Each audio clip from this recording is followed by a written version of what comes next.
You get an extra song, right? We had the Indigo Children song. Children song. And it's quite fun. I mean, overall the music it's just the important thing, right? The music is the important thing. But I think they have a really they have that Trent Reznor aspect of it of immersing you into the album. They were produced by John Fryer, who also has done some producing for Nine Inch Nails. They got some ideas from there. Yeah, maybe. I mean, but it's a really good album. Both their albums are really good. But I think the reel is good, and they're recording right now. And we're waiting for whatever it is. I mean, I really like them. I have all their albums and the things. I have a lot of No, they're pretty good. They're pretty talented. They got a lot going on for them, I think. So they're actually they're beginning to create quite a stir. Yeah, and it's not that extreme metal. It's one more of those bands that it's kind of like easy listening metal. Yeah. But it has that aggressive tone to it. Yeah, it's aggressive. It's powerful. It's hard. But I mean, if you're listening to your CD player, stereo player, you can lower the volume a bit, and you still have really good singing, really good music to get behind. They have beautiful ballads in there.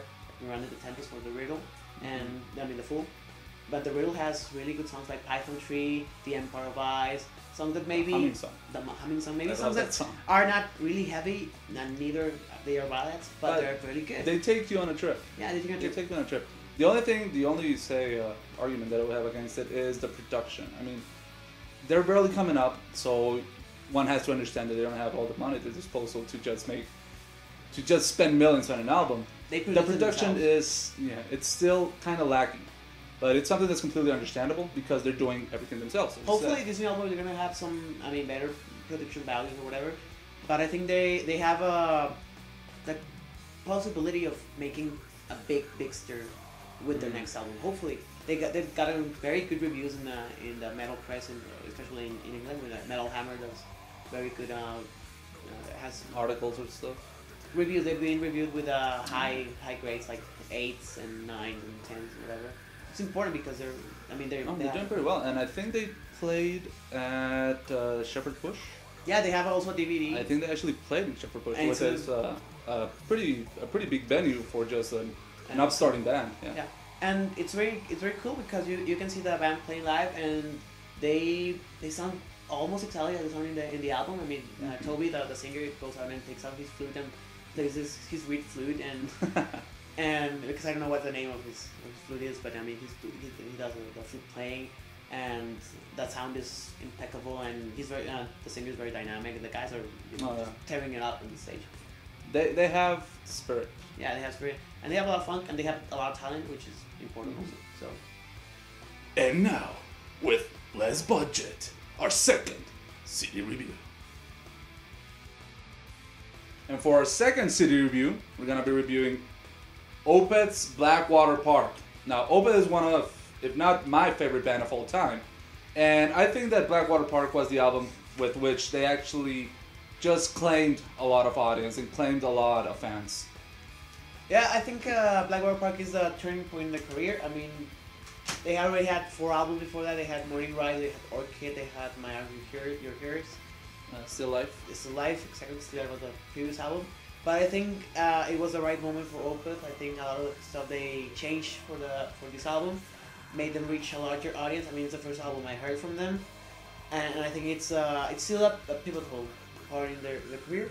In fact, it's one of the points I have against the album, that most people seem to focus on what they played, when I think they have some better moments, like in Damnation. I think Damnation has some better parts, better musicianship in some parts. I think Ghost Reveries Watershed has some better playing overall in some parts, but maybe a lot of people. I mean, it's still a very good album. It's very good. They has very good songs like The Leper Affinity, Bleak. I personally love Bleak. It's a very good song. But I still think a lot of stuff. I mean, I don't think it's a masterpiece. I think I would call rather Damnation their masterpiece. But that's true. Well, the thing is about Damnation, it's a whole different thing than what Opeth is known. I mean, Opeth is known to be a progressive, extreme, or progressive death metal act. And Damnation is a lot more, say, jazz or soft rock oriented. So it's a different thing. I don't think you can put them into the same sentence. As far as Blackwater Park, I think it's so pivotal and so important because it's when Opeth start to change from their whole previous sound of twin harmonies with the guitars and just screaming vocals, and instead went into a more, say, atmosphere, into a more CD, the whole thing, the whole album aspect. Also because it's the first time that they actually collaborated with Steven Wilson, who went on to produce the following two albums, Damnation and Deliverance, mainly because these guys just loved him so much that they kept bugging him to produce those two albums as well. Well, I do think that Steven Wilson's influence is very important in what they do. I mean, their sound has changed a lot, definitely, when Steve Wilson is involved. But I think it's a combination of the right time for the band, for Opeth as a band, the chemistry within the band, and also I think it's very important. It reached so big an audience because it was the right time for the fans. I think a lot of people reacted positively to it. I think there was a lot of marketing behind it, in difference with other albums. I had been a metalhead for a while back then, when Blackwater Park came out, and I've never heard of Opeth before Blackwater Park. I mean, considering they had 4 albums under their belts, one would have expected for them to have more publicity. And Blackwater Park did a lot of publicity. I mean, you still have a lot of images from. A lot of the publicity of Opeth still it's surrounded around the mystique of Blackwater Park. It's still considered one of their best albums. Some of the pictures, when you look, when people who are not up to date in the band, when they put a picture of Opeth, it's basically the lineup and the way they looked back in the Blackwater Park days. I think it's just a combination of the factors that made it so important. It's not that they don't play that good in the album. I think it's just that a lot of people were in the right mindset at that time. It was more a set of timing. Yeah, I'd say it's just timing also has to do a lot of it, because acts like Dream Theater were starting to get a lot of recognition. Acts pretty much just in the prog world itself. So before it used to be that prog bands, say King Crimson and all of those, they were seen just as flukes from the 70s by a lot of the heavy metal fans. And it's just great to see a lot of these bands coming up with such a sound and actually being embraced by them. And I mean, just the name of the album, Blackwater Park, is based on an obscure progressive rock band, which Michael Odegaard likes to do. I mean, a lot of the work or the song lyrics or whatever for Opeth, it comes out of what Michael Odegaard likes as a progressive 70s fan.